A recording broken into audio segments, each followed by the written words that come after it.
Hey everybody, welcome to another episode of Shape Your Story. My name is Nathan Coutinho. And I'm Lisa Rothstein. All right, Lisa, thanks for coming on again. Excited to see what you have in store for us today. What do you got? Okay, so today we're going to talk about another really interesting metaphor that has a lot of different uses. So I'm going to start to draw it, and then we're going to see how you do with it, Nathan. All right. So we're going to go down to drawing this one. So we're going to talk today about a concept. Okay, I'm going to talk about metamorphosis.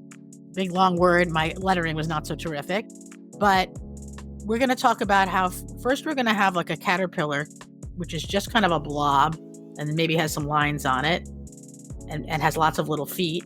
So I'm drawing this as simply as possible. We have a caterpillar, right? We know how metamorphosis works. Now we have maybe a tree branch, and hanging from the tree branch, I'll put some leaves on it so you know it's a tree branch.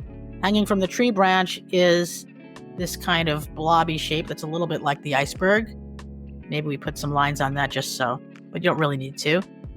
And it's because that's when it's in the cocoon. Mm-hmm. And then here's the most complicated one. All right, so I'm going to draw like a shape here, and a shape here, and a shape here. And then I'm going to take the exact same shape and draw it on the other side because a butterfly is symmetrical. I'll put like a body in the middle. I'm going to make it smiling just because it's, and then maybe like some antenna on it just to kind of make it more fun. You could decorate it a little bit, but don't go crazy, Nathan. I know you, so don't add too much detail. But the idea is this is stage 1, this is stage 2, this is stage 3. Okay. So in fact, you could even have a stage 4, like a beginning, like this caterpillar. Before the caterpillar, there was an egg, but you don't really need to do that. I like this. 3 is a great number. Just people are used to things happening in 3s. So when would you use this? We were talking earlier, and if you're a teacher and you're talking about this scientific process of metamorphosis, biological process, you could be drawing something like this and help to bring this to life for your students.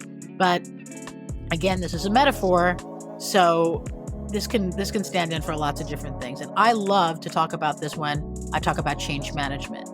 Because with change management, like this is the current state, this is the way you've been going along, and now you've decided to create some kind of a change, or you've been forced or disrupted into some kind of a change. And now you're all inside the cocoon where it's dark and mysterious and everything is in chaos and it kind of turns to soup. We kind of know that the caterpillar sort of disintegrates inside of the cocoon, but eventually, after this is all over, ideally, we'll end up bigger and better than we were before when we transform into the butterfly. So it's just a great metaphor when you're talking about disruption or change. If you're using this to talk about change management, you would use this area to talk about your current state. You would be talking about, yes, we can expect a certain amount of disruption and confusion while we're in this stage. And there's going to be a lot of darkness. There's going to be a lot of mystery. There's going to be a lot of things we don't know while we're here, and it's basically a way of asking folks to trust you during the change process, and that it's normal to be in a situation like this while the change is happening, and that here is the goal. Here are all the good things that we expect to happen once we get past the kind of messy middle stage. Got it. Okay, Nathan, it's your turn. Let's see if you can do a metamorphosis picture like that. This is going to be interesting. We've done all the simple stuff up till now, and we'll see how this goes. Maybe right. It'll be fine. Let's move this around a little bit. All right, cool. So, good. I get to cheat. I get to look and see what you've done. So. Oh, okay, yeah. So let's start with the caterpillar. So you basically do a worm picture. Right. In order to make sure you know it's a caterpillar, you need to have those little segments and also little feet coming out. I don't know how many feet it has, but it has 100. It doesn't need to have the exact number. It doesn't matter. Yeah, it really doesn't matter. All right, so that's stage 1. Stage 1, and now you draw like I like to put the tree branch on top so that we know what that thing is hanging off of it. So make any kind of a branch of a tree. I put a little leaf on it. There you go. And then like a kind of a stick coming down. And then off of that stick, you got sort of exactly. It looks like a pear a little bit. That's why you want to draw those lines, so you know it's not a pear. And the things that I'm writing, those lines are meant to be like writing that you would do around it. Like, here are the things that are going to happen during the change, you know? They're not necessarily meant to, that was meant to signify words that you might write. So that's stage 2, right? This is going to be hard. The butterfly is going to be hard, I think. Well, it doesn't have to be hard. Whatever you do on the left, just make sure you do the exact same thing on the right, and then it looks like a butterfly. No pressure at all. They're similar, right there. And then just put like a body in the middle, like a long, skinny. There you go. See, you did it. I put a little smiley face in it because I'm just being silly. But then, if it helps a little bit if you put the antenna on top, also. Oh, right. Yeah, like 1, 2. That's all. Yeah, there you go.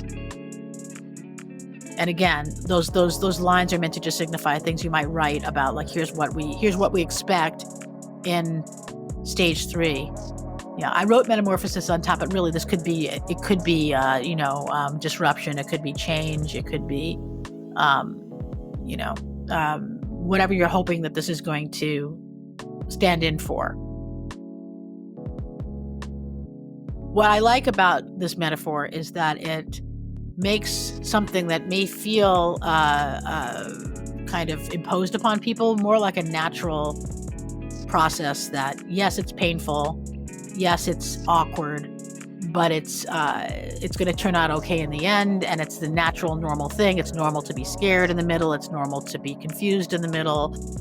It's normal not to know all the answers in the middle. But in order for us to get from caterpillar to butterfly, we have to go through that change. I don't know what I'm doing here, but this guy is pointing towards the butterfly. Yeah, you have like a mailman delivering messages to the butterfly. Might as well have a satchel. These mailmen have a satchel, right? Well, maybe that's the letter carrier that's going to be taking the news of the change to everybody else. Now he's got a balloon.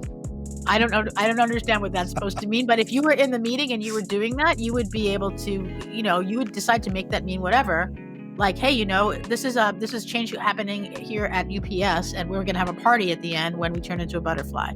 That's what the balloon is for me. If I was drawing this in a room with other people, they would probably be sending me home after this, after the meal. No, what it does is it allows people to add, their thoughts to each of these stages. Yeah. This is actually kind of like the hero's journey. You've got a character at the beginning that's just kind of going on with his life or her life, everything normal, and then something happens. Boom, they have to do something. They have to go through some kind of a challenge, and during the challenge, it's extremely difficult, and they have to kind of deal with uncertainty. And the cocoon is really a great symbol for uncertainty. And then at the end, they emerge stronger, better, bigger, brighter than before. Yeah. See? That's pretty cool. I like it. Yeah. I like it. All right, let's go back.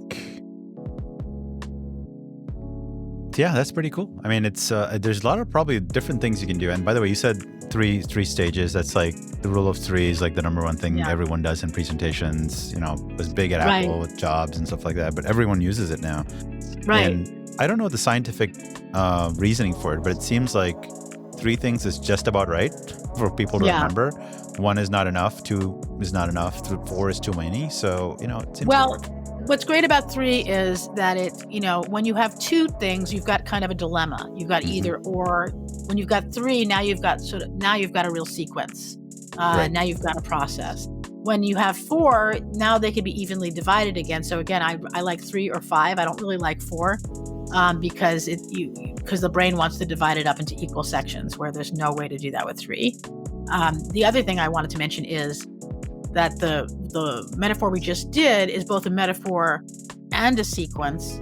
Like, so if when we were doing an earlier lesson about the bridge or the stair steps and things like that, that's a sequential process. This is also a sequential process that also has a rich metaphorical story to go along with it. So, so they're not all delineated as has to be a metaphor or it has to be a sequence. Sometimes it's both. And this is a good one for both. I love it. Yeah. Awesome.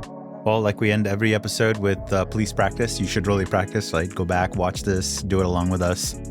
Maybe do it a little bit better than what I did, but whatever. That's how you learn, right? You keep trying over and over again. But seriously, take some notes. practice a little bit, go back to some other episodes. The way we built the series is that you can start anywhere. You don't have to kind of start with, episode 1. You can kind of go wherever you want. So, and give us feedback as always. And thank you for joining. This has been another episode of Shape Your Story. Lisa, thanks for being on again. And we will see everyone next time. Bye.